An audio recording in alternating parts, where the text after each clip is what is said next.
Prabowo dan Gibran terancam posisi kekuasaannya sebagai presiden dan wakil presiden karena omon-omonnya adalah efisiensi anggaran, tetapi kenyataannya baru 2 bulan saja APBN mengalami defisit hingga 31,2 triliun rupiah.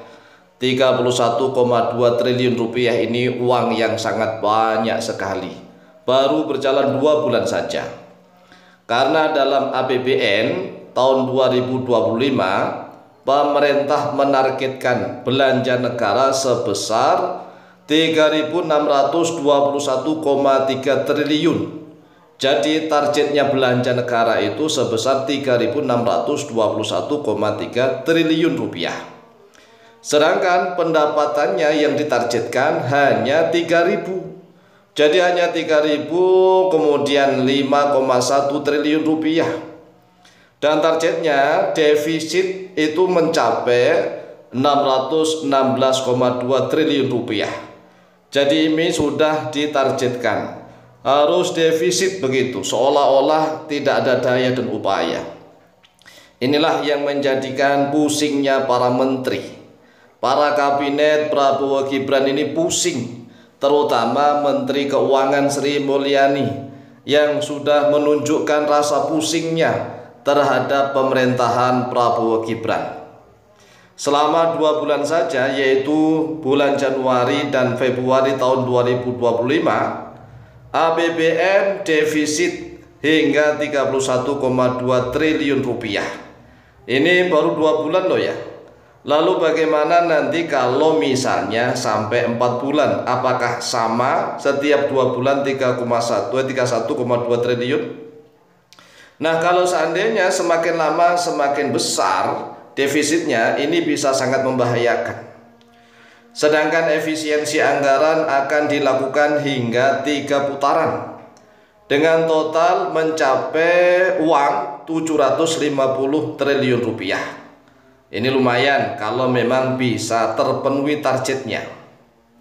Nah, solusi apa yang akan dilakukan kalau memang defisit sudah ditargetkan mencapai 616,2 triliun rupiah. Triliun loh ya ini. Ya, solusi yang ditawarkan yang pertama utang, terutama utang luar negeri. Dan pajak. Nah, pajak ini kan tentunya berkaitan dengan rakyat. Lalu bagaimana kalau pajak semakin dinaikkan?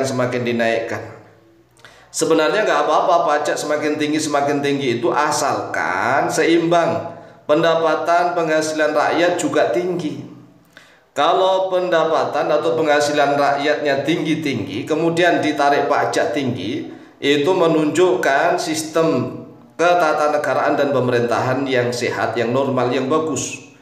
Tetapi akan menjadi masalah jika pajaknya ditinggikan, namun pendapatan masyarakat, penghasilan masyarakat nggak jelas, tidak menentu. Ini akan menyebabkan kestabilan nasional yang gonjang-ganjing, yang tidak stabil. Nah, bisa juga nih undang-undang tentang perampasan aset koruptor. Jadi ini bisa menjadi solusi kalau memang para anggota DPR RI ini melek dan sadar, kompak hatinya. Nah, sampai sekarang undang-undang perampasan aset ini kan masih tidak disetujui, ini kan aneh. Kemudian bisa juga menaikkan penerimaan negara yang bukan pajak atau non pajak. Nah, penerimaan negara yang bukan pajak atau non pajak itu apalah? Kan negara ini memiliki BUMN yang sangat banyak sekali. Masa BUMN-nya itu semuanya rugi, kan aneh begitu nah ya. Kan pemerintah ini memiliki badan usaha. Badan usaha berarti pemerintah memiliki banyak sekali perusahaan-perusahaan yang seharusnya mendatangkan profit yang sangat tinggi. Tapi kenyataannya ini kan tanda tanya besar. Nah, sebenarnya negara ini diatur oleh orang-orang yang seperti apa? Kok aneh sekali gitu loh ya. Nah, seperti ini aneh kalau misalnya nih para ustadz, para kiai, para ulama senantiasa dihalang-halangi.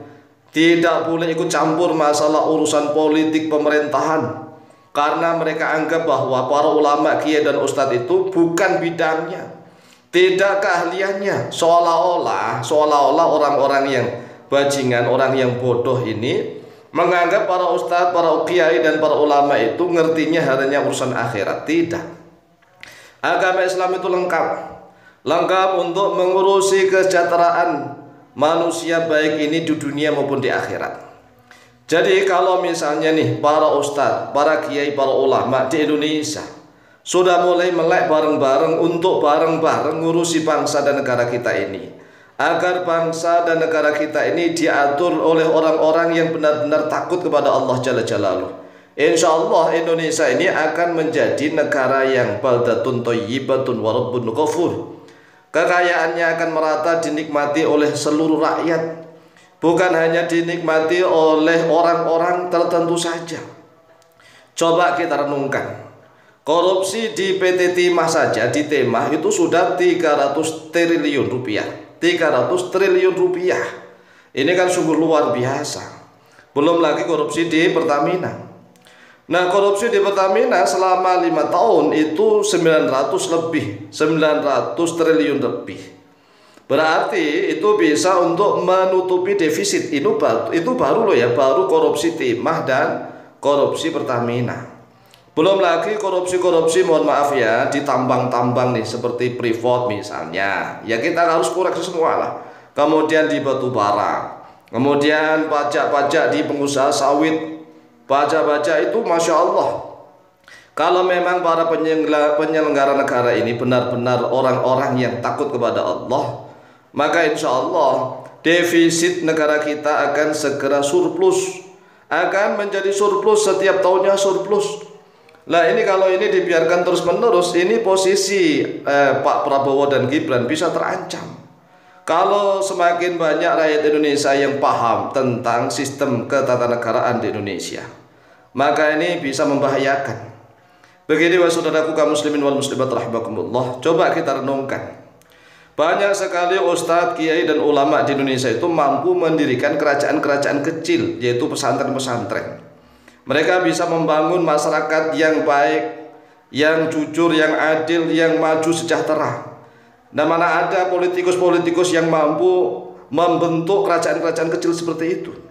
Tetapi aneh, orang-orang yang rakus, yang tamak, para bajingan-bajingan yang koruptor itu menuduh para kiai itu nggak mampu gitu, nggak mampu, bukan bidangnya, bukan ahlinya. Padahal para kiai itu setiap hari hanya ngurusi masyarakat, ngurusi santri, ngurusi masyarakat untuk kesejahteraan dunia akhirat. Oleh sebab itulah sudah saatnya para ustadz, para ajengan, para kiai, para ulama bersatu padu untuk turut serta mengurus bangsa dan negara kita. Semoga Indonesia menjadi baldatun thayyibatun wa rabbun ghafur. Amin amin Allahumma amin.